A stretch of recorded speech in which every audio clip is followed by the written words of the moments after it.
নমস্কাৰ সকলোলৈকে স্বাগতম জনাই আৰম্ভ কৰিছো আজি এটা নতুন ভিডিঅ'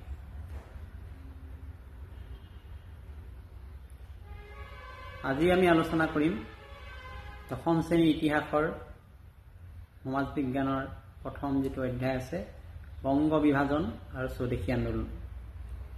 এই স্বদেশী আন্দোলনৰ অন্যতম এটা গুৰুত্বপূৰ্ণ দিশ হৈছে ইয়াৰ অৱদান।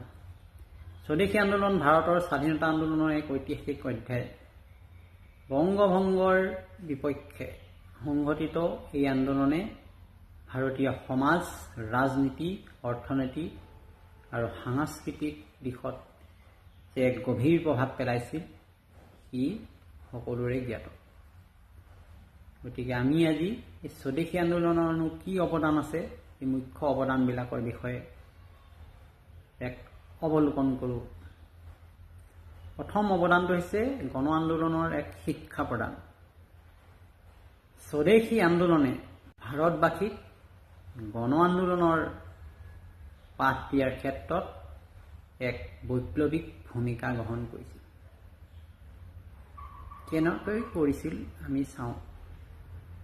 বৃহৎ জনসমষ্টিৰ অংশগ্ৰহণে গণ আন্দোলনক জয়লাভ কৰাত যে সুনিশ্চিত এই বোধ ভাৰতীয় সমাজত বিকাশ লাভ কৰিলে এই স্বদেশী আন্দোলনৰ যোগেদি। পুৰুষ মহিলা উভয়ে সকলো এই আন্দোলনত অংশগ্ৰহণ কৰি আন্দোলনটোক এক নতুন ৰূপ দান কৰিছিল। দ্বিতীয়তে জাতীয় কংগ্ৰেছৰ দৃষ্টিভংগীত এক পৰিৱৰ্তন দেখিবলৈ পোৱা গ'ল। জাতীয় কংগ্ৰেছ গঠন হৈছিল 1885 খ্ৰীষ্টাব্দতে। আৰম্ভণিৰে পৰা এই আবেদন নিবেদনৰ জৰিয়তে ব্ৰিটিছ কৰ্তৃপক্ষৰ পৰা সদায় ইয়াৰ দাবীসমূহ পূৰণ কৰাৰ চেষ্টা কৰিছিল। কিন্তু বংগভংগক কেন্দ্ৰ কৰি কংগ্ৰেছৰ চিন্তাধাৰাত এক নতুন যুগৰ সূচনা হ'ল। নতুন এক ভাৱনা দৃষ্টিভংগীয়ে দেখা দিলে একমাত্ৰ যে গণসংগ্ৰামৰ যোগেদিহে ভাৰতীয়সকলৰ উন্নতি সম্ভৱ হ'ব সহজেই জাতীয় কংগ্ৰেছে বুজি পালে। তৃতীয় যেটো ফল আছিলে ব্ৰিটিছ সাম্ৰাজ্যবাদৰ প্ৰতি প্ৰত্যাখ্যান। ভাইচৰয় লৰ্ড কাৰ্জনে শাসনভাৰ গ্ৰহণ কৰি ঘোষণা কৰিছিল যে শাসন আৰু শোষণ একেলগে চলাই যোৱা হ'ব আৰু বংগবাসী এই ঘোষণাৰ উচিত প্ৰত্যুত্তৰ দিলে। তেওঁলোকে ইয়াক প্ৰত্যাহ্বান জনালে আৰু ভাইচৰয় লৰ্ড কাৰ্জনৰ এই দম্ভালিক প্ৰত্যুত্তৰ দিলে। বিশেষকৈ বিদেশী বস্তু বৰ্জন, স্বদেশী পণ্য ব্যৱহাৰ, স্বদেশী শিল্পৰ প্ৰতিষ্ঠা, ভাৰতীয় অৰ্থনীতি আৰু শিল্প বিকাশৰ ক্ষেত্ৰত স্বদেশী আন্দোলনৰ অৱদান চিৰকাল স্মৰণীয় হৈ থাকিব।